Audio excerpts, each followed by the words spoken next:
3 വയസ്സുകാരി പെൺകുട്ടി. അവൾ വീടിന്റെ അകത്തളത്തിൽ ഓടിക്കളിച്ചുകൊണ്ടിരിക്കുകയാണ്. അവിടേക്ക് ഒരാൾ കടന്നു വരുന്നു. മുത്തച്ഛനാണ്. മുത്തശ്ശിക്ക് യാതൊരു സംശയവും തോന്നിയില്ല. പേരക്കുട്ടിയാണ്, ഓടിക്കളിച്ചുകൊണ്ടിരിക്കുന്നു. അവിടെ കളിക്കട്ടെ. മുത്തശ്ശി അടുക്കളയിലേക്ക് പോകുന്നു. അവരുടെ ജോലികളിൽ വ്യാപൃതയാകുന്നു. പിന്നീട് കുറച്ച് ദിവസങ്ങൾ ഇങ്ങനെ കടന്നു പോവുകയാണ്. പെട്ടെന്നൊരു ദിവസം മുത്തശ്ശിക്ക് സംശയം തോന്നുന്നു. പേരക്കുട്ടിക്ക് അസ്വാഭാവികമായിട്ട് മറ്റെന്തോ സംഭവിക്കുന്നുണ്ട്. എന്നാണ് തൻ്റെ പൊന്നുമോൾക്ക് സംഭവിക്കുന്നതെന്നറിയാൻ മുത്തശ്ശി വളരെ കാര്യമായിട്ട് നിരീക്ഷിക്കാൻ തുടങ്ങി. ചില സംശയങ്ങൾ സ്വന്തം ഭർത്താവിന് നേരെ ഉയർന്നു വന്നപ്പോൾ അവർ പ്രാർത്ഥിച്ചു, ദൈവമേ, അങ്ങനെയൊന്നും ആയിരിക്കരുതേ. പക്ഷേ ഒടുവിൽ ഈ മുത്തശ്ശി കണ്ടെത്തിയ വിവരം എന്ന് പറയുന്നത് സ്വന്തം ഭർത്താവ് ആ 3 വയസ്സുകാരി മാലാഖ കുഞ്ഞിനെ പീഡിപ്പിക്കുന്നതായിട്ടാണ്. കേൾക്കുമ്പോൾ നമുക്ക് ഞെട്ടലൊക്കെ തോന്നും. പക്ഷേ സംഭവിച്ച കാര്യമാണ്.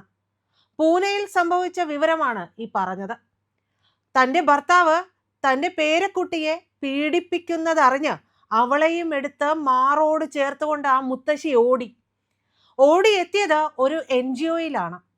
ആ NGOയിലെത്തി അവരോട് തനിക്കറിയാവുന്ന ഭാഷയിൽ തൻ്റെ കുഞ്ഞിന് സംഭവിച്ചത് മുഴുവൻ നിറകണ്ണുകളോടുകൂടി പറയുകയാണ്.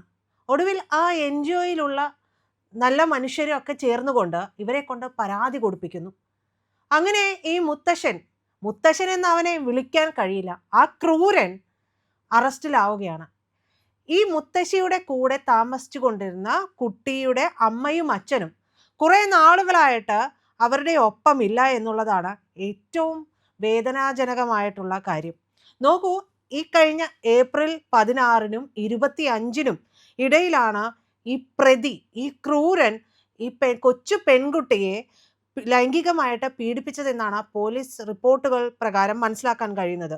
അപ്പോൾ നമ്മൾ പറഞ്ഞതുപോലെ എന്തോരത്തോളം വേദനയോടുകൂടിയായിരിക്കും ആ മുത്തശ്ശി ആ കുട്ടിയെ ഇത്തരത്തിൽ പീഡിപ്പിക്കുന്നു എന്നറിയുന്ന വിവരം ഉൾക്കൊണ്ടത്.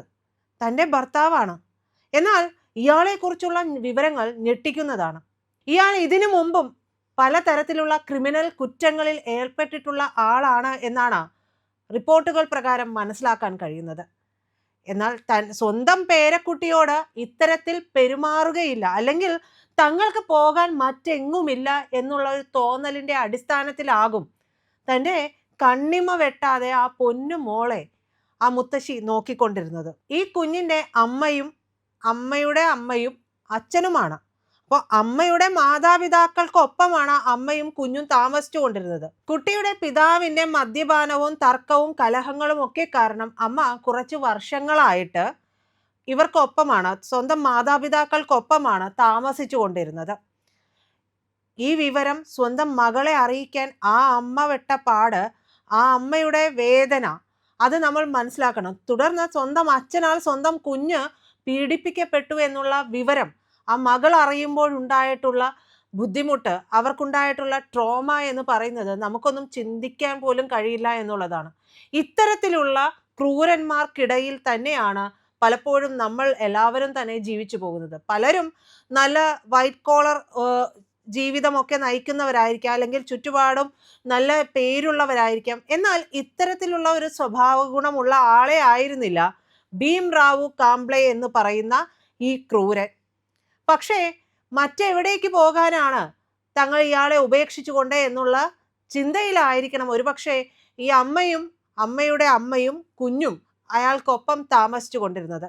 ഇതിൻ്റെ കൂടുതൽ വിവരങ്ങൾ ലഭിക്കാനുണ്ട്. ഒരുപക്ഷെ ഇയാൾ ഇടയ്ക്കിടയ്ക്ക് ഇവിടെ വന്നു പോകുന്നതാണോ, ഇവരുമായി ഉപേക്ഷിച്ച് മാറി താമസിക്കുന്നതാണോ, അതിനിടയിലേക്ക് കാണാൻ വേണ്ടി വരുന്നതാണോ എന്നുള്ളതൊന്നും നമുക്ക് വ്യക്തമായിട്ടില്ല. എന്നിരുന്നാൽ പോലും കഴിഞ്ഞ കുറച്ചു ദിവസങ്ങൾ, ആ പറഞ്ഞ ദിവസങ്ങൾക്കിടയിൽ ഇയാൾ നിരന്തരം ഈ വീട്ടിൽ വന്നുകൊണ്ടിരുന്നതിൻ്റെ കാരണം ഈ കൊച്ചു പെൺകുട്ടിയായിരുന്നു. ഈ പെൺകുട്ടിയെ പീഡിപ്പിക്കുക എന്നുള്ള ലക്ഷ്യത്തോടു കൂടി തന്നെ ആയിരിക്കണം ഒരുപക്ഷെ ഭീംറാവു കാംബ്ലെ എന്ന് പറയുന്ന ഈ ക്രൂരൻ അവിടേക്ക് എത്തിയിട്ടുണ്ടാവുക. ഇയാളെക്കുറിച്ചുള്ള കൂടുതൽ വിവരങ്ങളിലേക്ക് പോകുമ്പോഴാണ് നമ്മൾ ഞെട്ടുന്നത്. കാരണം 98-ല് 75 വയസ്സുള്ള ഒരു വൃദ്ധയെ പീഡിപ്പിച്ച കേസിൽ ഇയാൾ പ്രതിയായിരുന്നു എന്നുള്ളതാണ്. പക്ഷേ കോടതിയിൽ നിന്ന് അന്ന് അയാൾ രക്ഷപ്പെട്ടു. കാരണം ഇയാൾ പിന്നാക്ക വിഭാഗക്കാരനാണ് എന്നത് മാത്രമായിരുന്നു അതിന് പിന്നിലുള്ള കാരണം. സ്വന്തം കുടുംബത്തെ പോലും വിട്ടില്ല എന്നുള്ളതാണ്. 2015 സ്വന്തം സഹോദരീ പുത്രിയെ പീഡിപ്പിച്ച കേസിലും ഇയാൾ ജയിലിലായിട്ടുണ്ട്. എന്നാൽ പിന്നീട് ഈ പരാതി പിൻവലിക്കപ്പെട്ടതോടെ ഇയാൾ വീണ്ടും പുറത്തിറങ്ങി. ആഹാ, അപ്പോൾ ഒന്ന് ആലോചിച്ച് നോക്കണം, അയാളുടെ ഒരു സീരിയൽ റേപ്പിസ്റ്റ് ആണ് എന്ന് വേണമെങ്കിൽ നമുക്ക് പറയാം. പൂനെയിലെ സംഭവം അതിനുശേഷമാണ് ഈ കഴിഞ്ഞ ദിവസം ഉണ്ടായത്.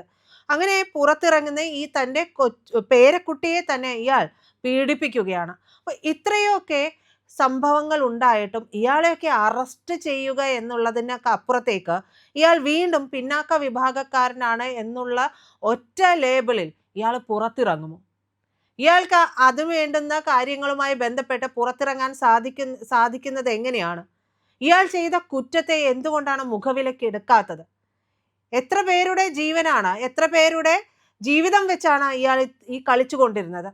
സ്വന്തം പേരക്കുട്ടിയെ പോലും വെറുതെ വിടാത്ത ഈ കാബാലികനെയൊക്കെ എന്തിനാണ് നിയമ പരിരക്ഷ നൽകുന്നത് എന്നുള്ള ചോദ്യം അവിടെ ബാക്കിയാകുന്നുണ്ട്. ഇത്രയും വലിയ കുറ്റവാളിക്ക് എങ്ങനെയാണ് ജയിലിൽ നിന്ന് പുറത്തിറങ്ങാൻ കഴിയുന്നത്? പരാതികൾ പിൻവലിക്കപ്പെടുമ്പോൾ കുറ്റവാളിക്ക് ശിക്ഷ ഉറപ്പാക്കാനായിട്ട് നിയമത്തിന് എന്തുകൊണ്ട് സാധിക്കുന്നില്ല എന്ന് ഒരു സാധാരണക്കാരൻ എന്ന നിലയിൽ ചോദിച്ചു പോയാൽ നമുക്ക് തെറ്റു പറയാൻ കഴിയുമോ? ദേശീയ മാധ്യമങ്ങൾ ഒന്നും തന്നെ ഈ ഒരു വാർത്ത കാര്യമായിട്ട് ഗൗരവമായി ചർച്ച ചെയ്തു എന്നും തോന്നുന്നില്ല.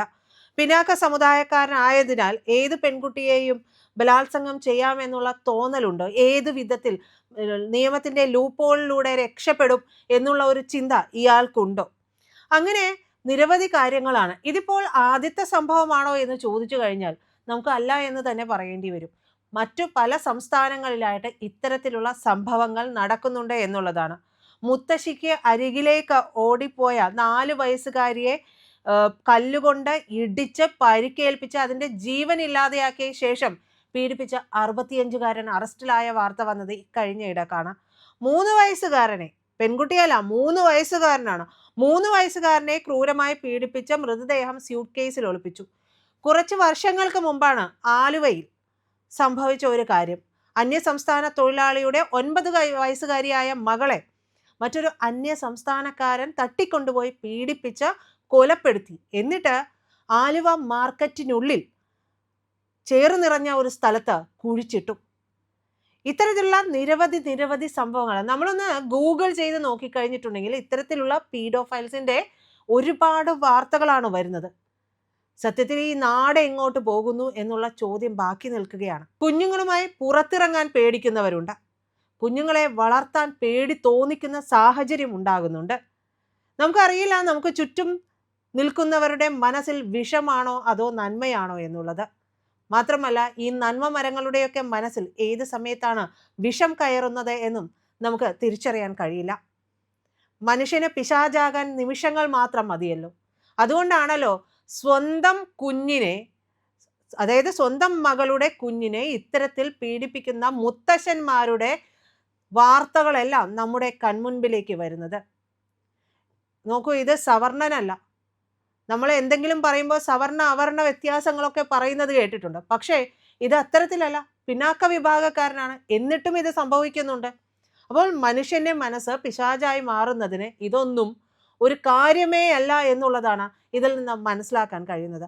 മനസ്സ് മരവിപ്പിച്ചു കളയുന്ന തരത്തിലുള്ള വാർത്തകൾ കൊണ്ട് വാർത്തകൾ നമ്മുടെ മുന്നിലേക്ക്, കൺമുൻപിലേക്ക് നിരന്തരം വരികയാണ്. സൂക്ഷിക്കണം എന്നുള്ളതല്ലാതെ, ശ്രദ്ധിക്കണം എന്നുള്ളതല്ലാതെ, ജാഗ്രത ഉണ്ടാകണം എന്നുള്ളതല്ലാതെ മറ്റെന്താണ് ഈ അവസരത്തിൽ പറയാൻ കഴിയുക?